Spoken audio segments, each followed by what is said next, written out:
hello. Today we are doing a video that I honestly hadn't planned to make, but there's just been a lot going on in the last couple of weeks here in BookTube, and I have a video essay that I am working on right now about Jane Eyre, and as a part of that video, I'm going to get into a lot more kind of like technical discussion about two things that will impact this video. One being the main postmodern literary theory, which is death of the author, meaning basically, well, it's a whole thing, but it's like a Roland Barthes originated theory talking about basically that what the author thinks about their work really just doesn't kind of matter in terms of literary interpretation, and how that is kind of on one end of the spectrum of how you can approach a text versus sort of a more traditionalist authorial intent model of engaging with a text. So there's that spectrum, and then there's also this other conversation that I get in before I start talking about Jane Eyre, kind of intent versus impact. So what an author intends versus how it impacts the actual reader, kind of how to think about that in terms of especially certain marginalized groups, and how I think our thinking about that, again, from postmodernism, talking about the actual impacts to marginalized groups and letting those groups actually finally be able to talk about what those impacts are. So I'm going to get into a much more technical discussion in that video. But in the meantime, there's just been a lot happening. I had a video go up. I had kind of a trio, actually, now that I think about it, of books I DNF'd, books I was unhauling because of author behavior, and then also some books I thought were overhyped. And from all of those, I had some comments coming in that I was like, oh, I'm gonna talk about this a little bit in that essay I'm working on, but I kind of want to talk about it now. So that happened. Jess Owens had a great video last weekend talking about kind of toxic fandoms and how authors do or don't kind of feed into that.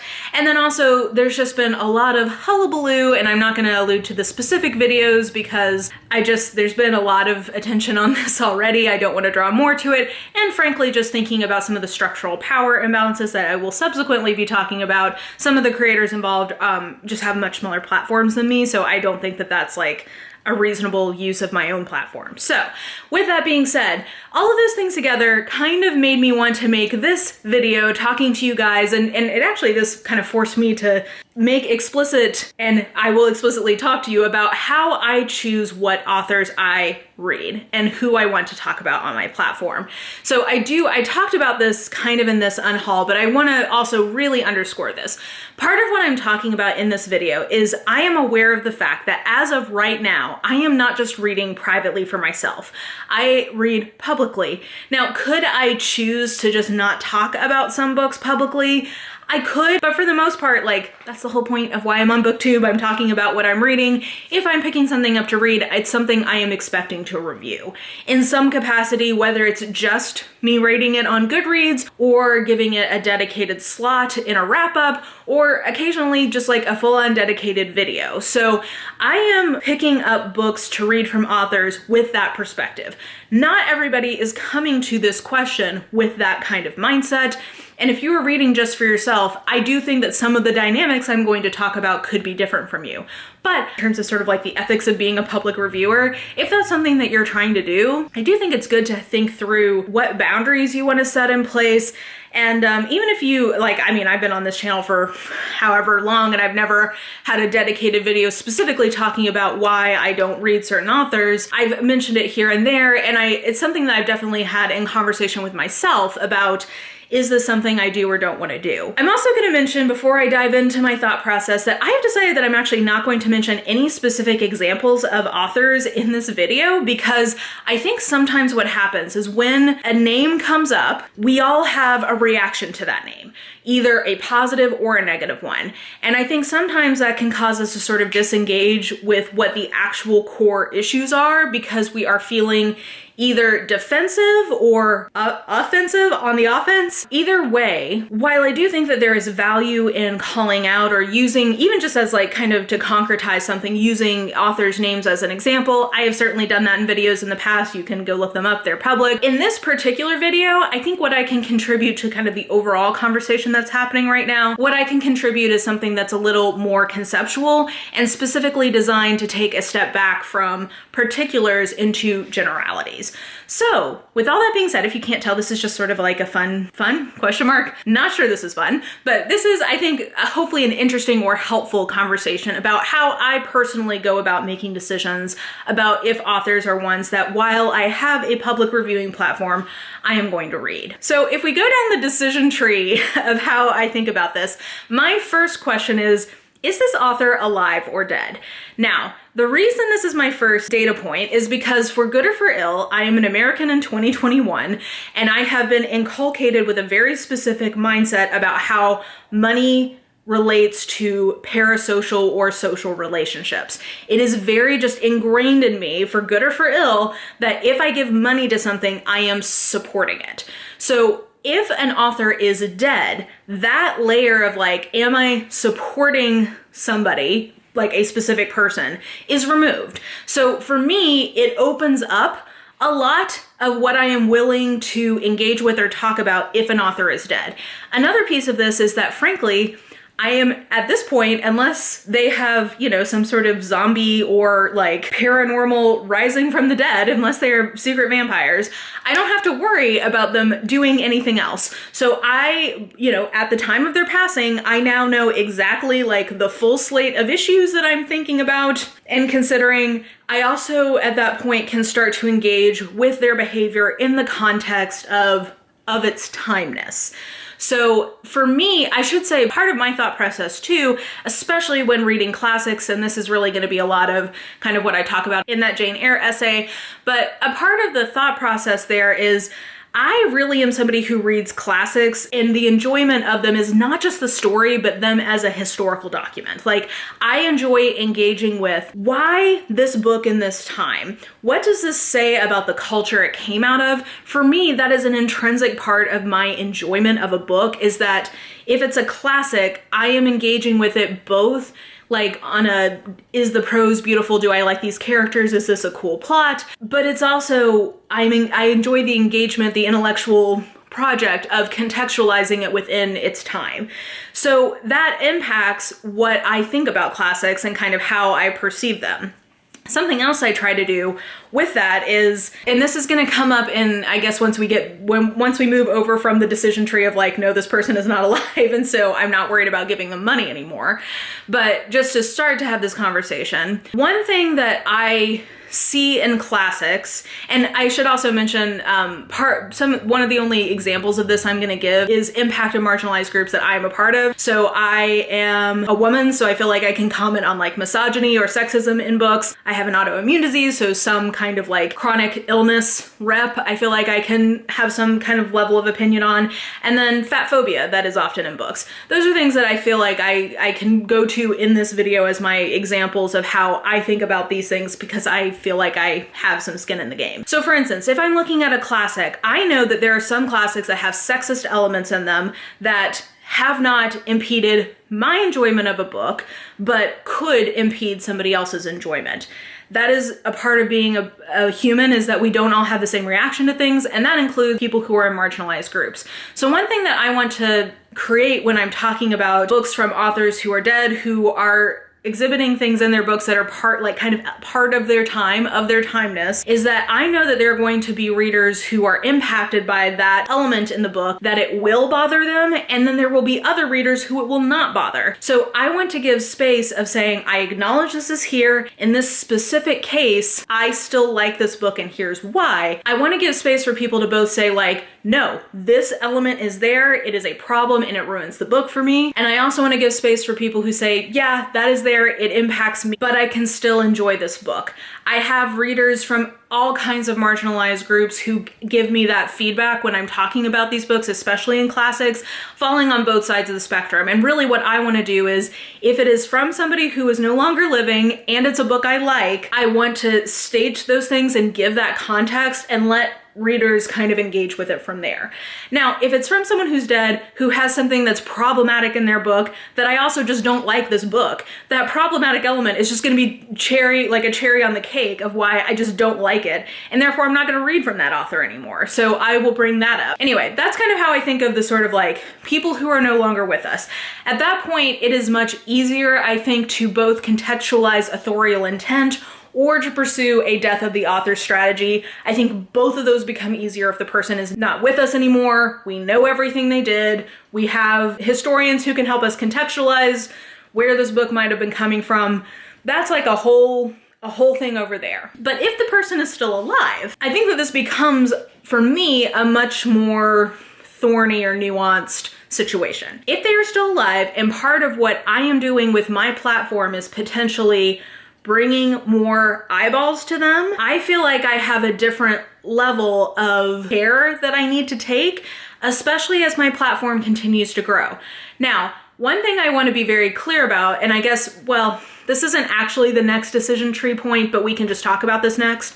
One question I always have in my mind is this person an indie published author or not? I have made it a point on this channel that I do not accept indie books for review, because I think in most cases, unless it's an indie author I've already read from and like, or if it's a really successful indie author who they have more structural power than I do, they have enough of a fan base that I'm not worried about my review platform affecting them. But in general, I think that indie authors, the dynamic is such for most of them that I have more structural power than they do if they are not very well known, and therefore a review that is negative for me could disproportionately impact their book's future. Like, if it already had a small audience and I have a bigger platform than they do and I don't like it, I just feel like that's a situation where I'm directly impacting them in a way that I would not be impacting either like a really kind of big name indie author or a traditionally published author. Editing me, just realized that I should have made explicit that I'm assuming here that part of what BookTube is doing is influencing and shaping people's reading and purchasing decisions. That is intrinsic to what the genre of BookTube is. Even if it's not me reviewing something, just showing something in a haul can influence people to either buy or not buy things. And I should mention, it's regardless of what my opinion ends up being, because I have things I love that I get comments both saying, ooh, I want to read that, or ooh, that doesn't sound like my thing. And I also have things that I hated that I get comments saying, ooh, I think that actually sounds great, or oh, thanks for letting me know, I wouldn't like that. That's intrinsic to just sort of the project of BookTube. So that's why I think the power dynamic in terms of how much that impact from a BookTube video, that's why it needs to be considered. Because if it's a large author, in aggregate, me getting a couple dozen people to read or to not read something isn't going to impact them the way that if there is a book whose total reach may be 1,000 people, that's just like a much higher percentage of their overall readership that I could be impacting. So that's another element. And I think what I would say is that if you are a traditionally published author, especially one who is like kind of the top, not mid-list or sort of backlist anymore, like if you were an author who is one of the main authors who's getting pushed from your publisher, if you have a really active fan base, etc., I feel comfortable giving any kind of honest review or speaking about my feelings about that author pretty candidly, because at that point, that author has more structural power than I do. If they have a really dedicated fan base, they have a group of people who are willing to sometimes go and like leave really unkind, vitriolic comments on reviews that they don't like. That's a risk that I'm taking by reading different authors, but I at least feel comfortable that me reading that author is not me exercising an imbalance of power in terms of how I'm affecting that book's future, because the reality is, even if I hate it and I'm like, here are the reasons why this book is awful and you should never ever read it. I don't think I've ever said that about a book, but if I have said that about a book, I feel comfortable that like, either the book really deserved it because it was so problematic, or I feel like that author has plenty of support and that I by myself am not going to destroy the future of this book. So that's kind of the question about indie published or not. My actual next thing after are they alive or not comes to, does this person have on the record public opinions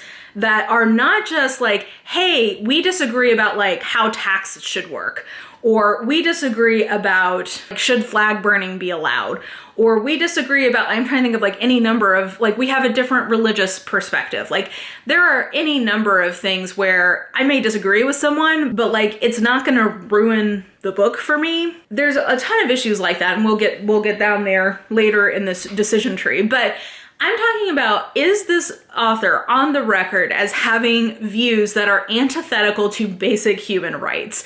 That to me is really a deal breaker. And we can get into all the isms here.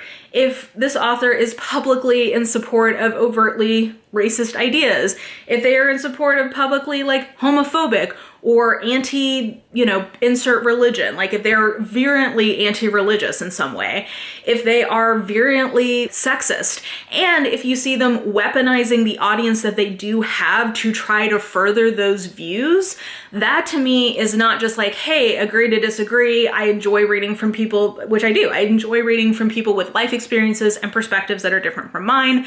This is like, we have a core misalignment of like what it means to have basic human rights. So to me, like, why would I use my platform to encourage and give you more money so that you can continue to build your prestige to fight things that I think are basic rights that everybody should have? That to me is a deal breaker. On the same level to me as if you are, using your platform to try to slow down basic human rights, if you have committed crimes against people, or if you have actually assaulted someone at a professional conference, or it comes out that you've committed some sort of violent whatever, I just don't want to read from those authors. I'm sure some of those books are probably fine, but if it's beyond just that you're kind of an asshole, because we will get there, but it's not even just that you're kind of an asshole, you've actually personally hurt someone in a way that you could be charged for. I just personally don't want to read from that crew. If they are still with us, I guess if you get arrested, protesting a war or something, that's different to me. But if it's oh no, at professional conferences, it is known that I am a predator, or, oh, I've been messaging my underage fans and trying to get lewd photos from them, or anything like that, no, I just don't want to platform you. I don't want to read from you, no matter how good the book might be. Next down under that is actually, what is your fandom like?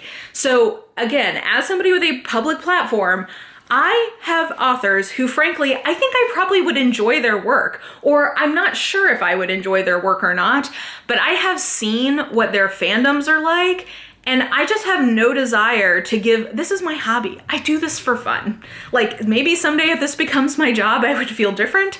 But for now, this is supposed to be my relaxing fun time. And if I know that when I read this book, there's a potential that I am going to have comments after comments that are not even just mean, because that's easy. Frankly, that's sometimes easier because it's well, if you spend your time yelling at strangers on the internet about fictional people, meaning that you care more about fictional people than an actual person, if that's how you spend your free time, you're just sort of an asshole, and I can kind of write you off. What is also really difficult are the fan groups where people are very passionate about you need to read this book from them. I know you didn't love this one, but you're gonna love this one.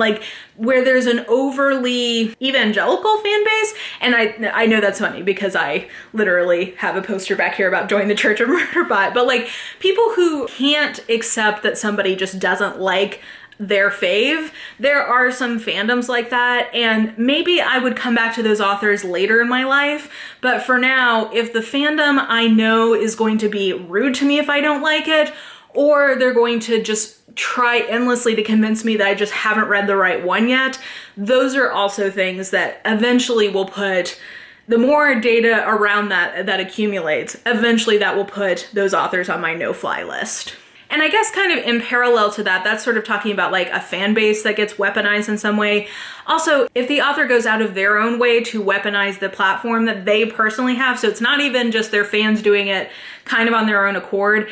If an author goes off on somebody in Twitter in really personal terms, to me, you've taken whatever platform you have and you've specifically targeted someone in a way that to me is just unprofessional. So even if I may even agree with the point that they're making, but if that's the way that they behave, if they're consistently behaving with their platform in a way that I think or perceive as being unprofessional, it makes me hesitant to negative on wanting to read anything from them. Editing me, what I really needed to say in this moment and did not is basically just the parasocial relationship that exists between some authors, well, between all online people and their fan base. So I have a parasocial relationship with you guys, and authors also have a parasocial relationship with many of their fans. And what I'm talking about here are authors who have cultivated a very specific kind of dynamic in that parasocial relationship that allows them to sort of weaponize and basically manipulate their audience into kind of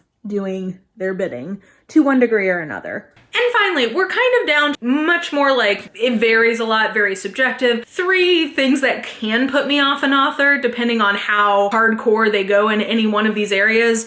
If they're a jerk, if they're dumb, or if they're weird. So if they're a jerk, if they're an asshole, basically going back to the earlier discussion about like an actual crime at a convention, a crime or like serialized harassment, like things that you could get fired or arrested for, that's, you know, kind of one end of the spectrum. There's also people who just like pop off, will be just kind of jerks about things. Like maybe you like make a joke that's just sort of like a misogynistic joke or a fat phobic joke.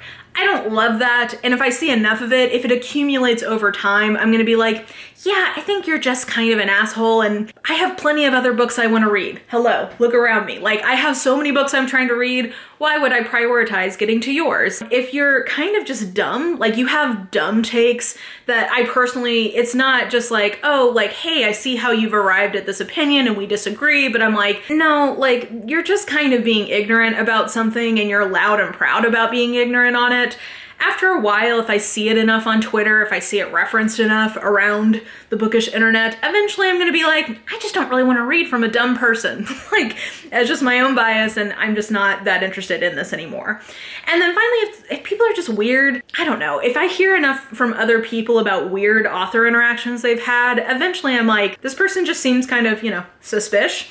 And they're kind of, I don't know. Like, I don't know if there's something else going on with them. Maybe, you know, you never know what's going on in somebody's life. But at least right now, I'm just getting kind of weird vibes from you. And like, I don't want to read your book because then if I talk about it, maybe you're going to end up coming and interacting with me in some way. And I just don't want to be on your radar. So that last category is sort of more like, almost like an accumulation. I do want to give, you know, things that I want to give space for authors to be. I want to give space for authors to be an asshole sometimes. We're all assholes sometimes. I want to give space for authors to have a couple of dumb opinions or dumb takes or things I don't agree with them on. Like, sure, that's just part of being a human. And like, we all have weird moments and weird days. If it's kind of a one-off, whatever. What I'm talking about in this kind of more subjective group is like a pattern. And I wouldn't say that I'm like always on the bookish internet, but part of this is probably also that I do interact on the bookish internet more than maybe a casual reader does.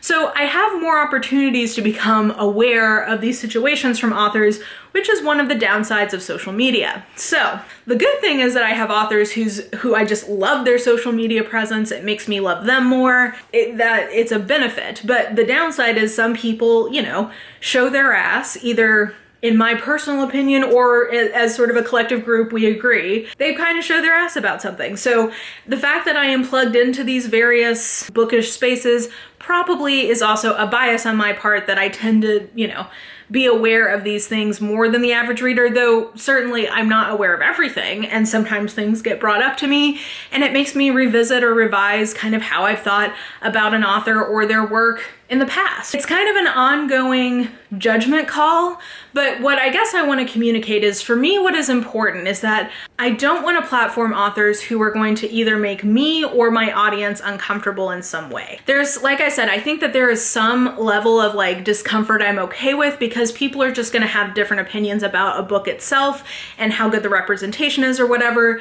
But if an author is known to have certain reputations attached to them, there are some things that I'm willing to, you know, engage in the comments when people say like, oh, do you see this person was kind of an asshole to this person? And I can say, yeah, I saw that. I didn't love it. Right now, I'm gonna kind of wait and see, let it ride. But there's other things that I just don't want my audience to see and think, oh, well, that person thinks, you know, this group deserves to be in prison camps. Does Mara think that? Like, those are the questions that, as somebody with a platform, I just don't want to have to like raise in my viewers' minds. I'd rather just make it clear in terms of like not having it come up. So anyway, all this to say, these are how I personally draw some of these boundaries. Hopefully this was interesting or somewhat clear. I'm somebody who believes in accountability culture. Like, people do things, and because of that, it impacts the way other people perceive them. I think to act like that's not the case is to live in a fantasy world.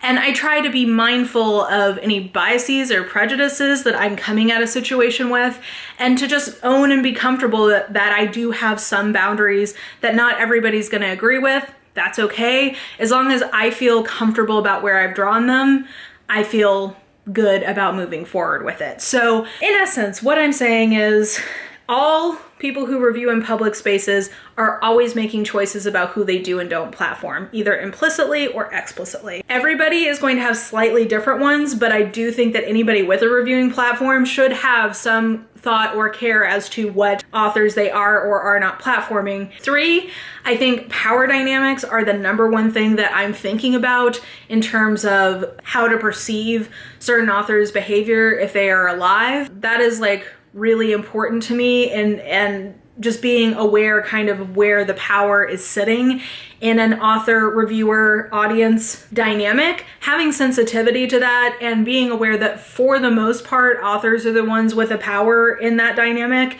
and kind of judging accordingly. And then finally, my priority is my audiences and mine being able to have a productive dialogue, and I'm always going to defer on the side of like not stirring the pot on people who like I don't feel totally comfortable with where I sit with them. If I'm not totally comfortable with it, I'd rather not introduce that dynamic to my particular community that I have curated here. So anyway, I don't know if that was a rambling mess or if that made any kind of sense, but this has been on my mind a lot in the last couple of weeks, and until I can get that full essay up with like fleshing out some of these dynamics a little bit more in detail, I wanted to just hop on here and kind of let you guys know my perspective on this stuff, open up a dialogue with you guys, and hopefully for a few people who I know had made comments about like not understanding where I've drawn some of those lines, I hope that this helps you understand that. I understand if you disagree, but at least I hope I've been clear. With all that being said, how do you think about who you choose to read? If you're a public reviewer, does that impact how you think about it? If you are not a public reviewer, how do you decide who you do and don't want to give money to versus like whose ideas you do or don't want to read more about, etc.? I think that this is a really interesting topic that has a lot of different takes on it. So, you know, as long as everybody's keeping it respectful, I look forward to engaging with you guys in the comments. And yeah, I think that will do it for me for now. So if you enjoyed this video, please like, subscribe, follow me on the social medias if you are so inclined. I have all that information listed in the description box below, and I think that will do it. I hope you're having an absolutely lovely day today, and I will just talk to you soon. Bye!